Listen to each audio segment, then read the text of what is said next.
Firstly, he had to add to the Councilors of State. That was very important because at the end of the late Queen's reign, I mean, it was only himself and Prince William who could effectively deputise, and you need two. And so he's added several royals, including Princess Anne, Prince Edward.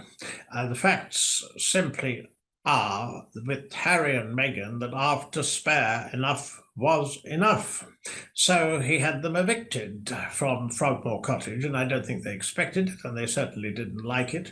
But the revelations in Spare, and not only the attacks on the royal family in that book and in the interviews surrounding it, which a large numbers of people watched, of course, that Harry Gay was responsible for, and it was his memoir. He should have known better than to include aspects of his life that would have made him seem ridiculous, but he should also not have revealed the number of Taliban that he took out in his second tour of duty in Afghanistan. It was so badly planned, you felt that he'd not had advice. But to attack Queen Camilla was clearly a red line, as was pointed out by the press that he's so hostile to. And therefore, it was important that the king acted as he did, but he's always kept the door open. Equally, it's perfectly obvious that as Harry flew over, as we all know, when the moment he heard that the king had been diagnosed with cancer, we also know that he spent only about half an hour or thereabouts with him, and we don't know what the situation is when he comes over to speak at St. Paul's. He made it clear he'd be seeing his father again, and I'm sure they will meet. The whole point is what contact they will have had, which we don't know about, regarding ending the rift with the royal family, which of course is most fierce with William, and that is a totally different issue. But again, we are dealing with rumour. There's no doubt that evicting the Sussexes from their domicile in the UK was something that showed immense royal displeasure, and I think it was absolutely right to have done it.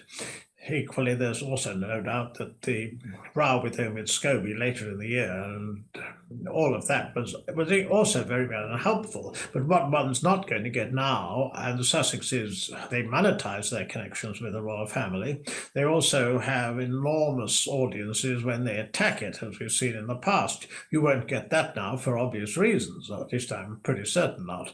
But equally, their behavior when Harry is here, when he and Meghan are in Nigeria, when they're back at home, will be scrutinized, and they will forever, it seems, be in the news. And precisely how they behave and what they decide to do, a matter for them, obviously, but again, there is the background to it, and the background to it is the Oprah interview and what followed it, and that was very detrimental to the royal family, and it showed, well, the only group that like the Sussexes are 18 to 24-year-olds, and it just so happens that they're the one group who are not favourably disposed to the royal family, and I think that obviously there's a link between the two.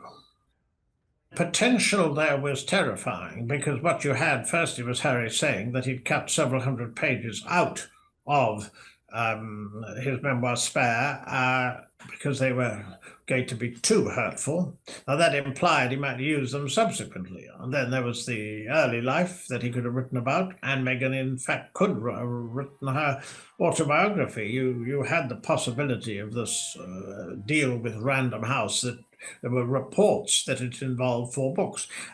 I can only say that it's most unlikely now, and it's most unlikely Harry and Meghan will rock the boat in any way that is significant given the sensitivity of serious illness. And illness being, obviously it can be a game changer in rifts, in rows, in families. So, that is what we must hope for. The only way of handling it is to handle it privately so that, well, in fact, we wouldn't know what was going on. And it will take time because they've been attacking the royal family for several years, and they have done damage, and they were well aware what they were doing.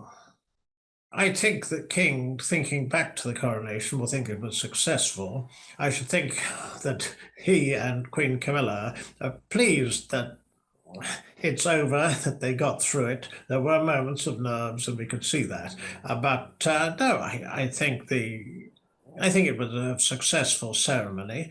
It was very scaled down, obviously, and it was always intended to be.